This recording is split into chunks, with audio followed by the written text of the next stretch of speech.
એક સમય એક બૌદ્ધ સાધુ અને તેમના શિષ્ય ગામડે ગામડે ફરીને લોકોને ધર્મનો ઉપદેશ આપતા હતા.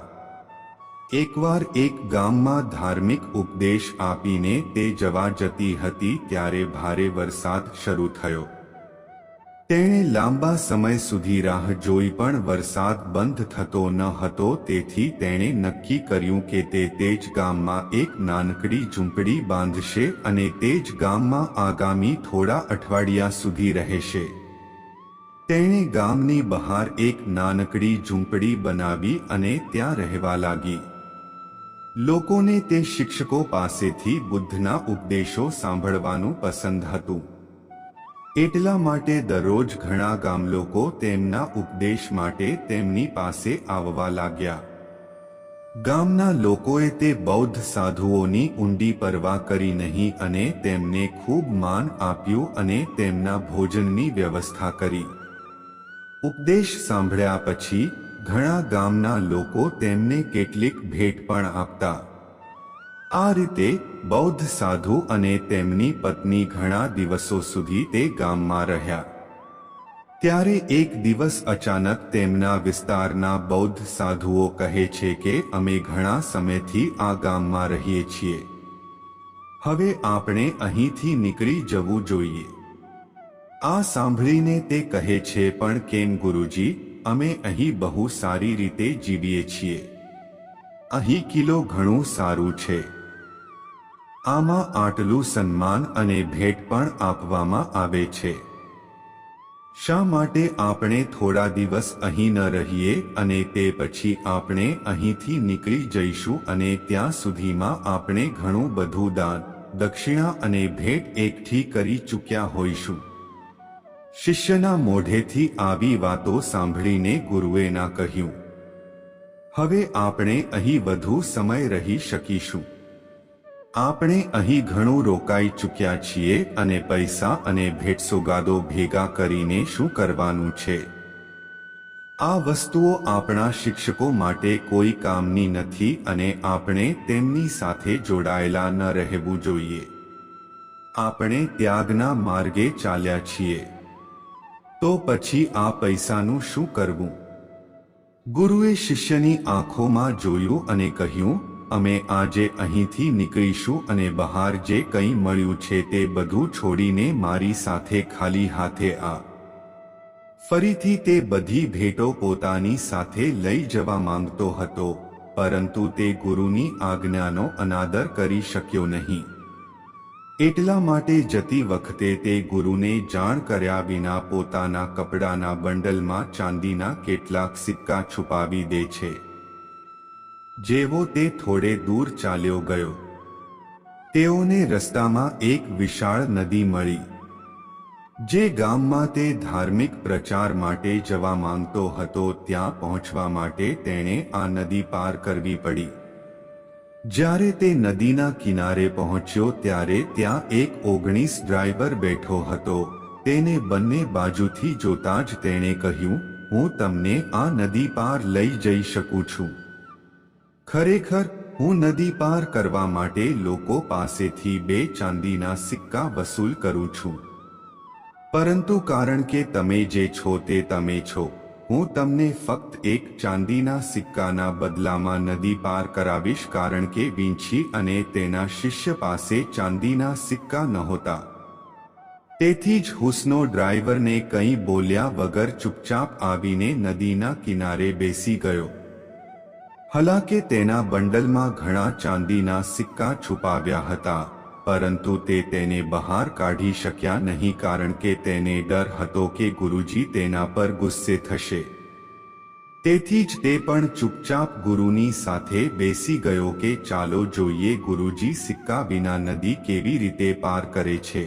પરંતુ ગુરુ કિનારે બેસી રહ્યા હતા કે કદાચ થોડા સમય પછી ડ્રાઈવર પોતે સિક્કા વિના આવશે.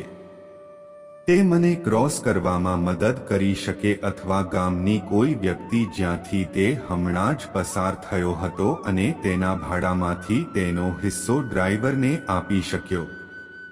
પરંતુ ન તો નવચાલકો કંઈ બોલ્યા કે ન તો ગામમાંથી કોઈ પસાર થયું. બેઠેલા સમયે સાંજ થઈ ગઈ હતી પરંતુ ડરના કારણે ન તો ડ્રાઈવરે થેલીમાંથી સિક્કા કાઢ્યા કે ન તો નવ ચાલકોએ સિક્કા વગર નદી પાર કરવા તૈયાર હતો. અંધારું થવા લાગ્યું, પણ તે હજી બેઠો હતો. આ જોઈને ડ્રાઈવરે તેમને ડરાવવાનો પ્રયાસ કર્યો. તેણે કહ્યું, મહાત્મા, રાત થવા આવી છે અને રાત્રે પણ અહીં રહેવું તમારા માટે ખતરનાક બની શકે છે, કારણ કે ઘણા ખતરનાક જંગલી પ્રાણીઓ રાત્રે આ નદી પર પાણી પીવા આવે છે. પરંતુ તમારી સાથે કંઈ પણ થઈ શકે છે. એટલા માટે કાં તો તમે જ્યાંથી આવ્યા છો ત્યાં પાછા જાઓ અથવા મને સિક્કા જોઈને આ નદી પાર કરો અને તમારા ગંતવ્ય પર પહોંચો, અને કોઈ પણ રીતે થોડા સમય પછી હું પણ મારા નામ સાથે અહીંથી જવાનો છું. એટલું જ નહીં, બોટ ડ્રાઈવર પાસેથી ભય સાંભળ્યો. તે ડરી ગયો. તેણે તરત જ તેની થેલીમાંથી 2 ચાંદીના સિક્કા કાઢ્યા અને ડ્રાઈવરને 9 સિક્કા આપ્યા અને કહ્યું, કૃપા કરીને અમને ઝડપથી નદી પાર કરો. 9 ડ્રાઈવરે સિક્કા લીધા અને તેને નદી પાર કરાવ્યો. નદી પાર કર્યા પછી ગુરુએ કહ્યું, જ્યારે મેં તમને કંઈ લેવાની મનાઈ કરી હતી તો પછી તમે આ ચાંદીના સિક્કા કેમ રાખ્યા? તમે મારી વાત કેમ ન સાંભળી?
કોણે કહ્યું, ગુરુજી, જો આ ચાંદીના સિક્કા મારી થેલીમાં ન હોત તો આપણે મોટી મુશ્કેલીમાં મુકાઈ જાત.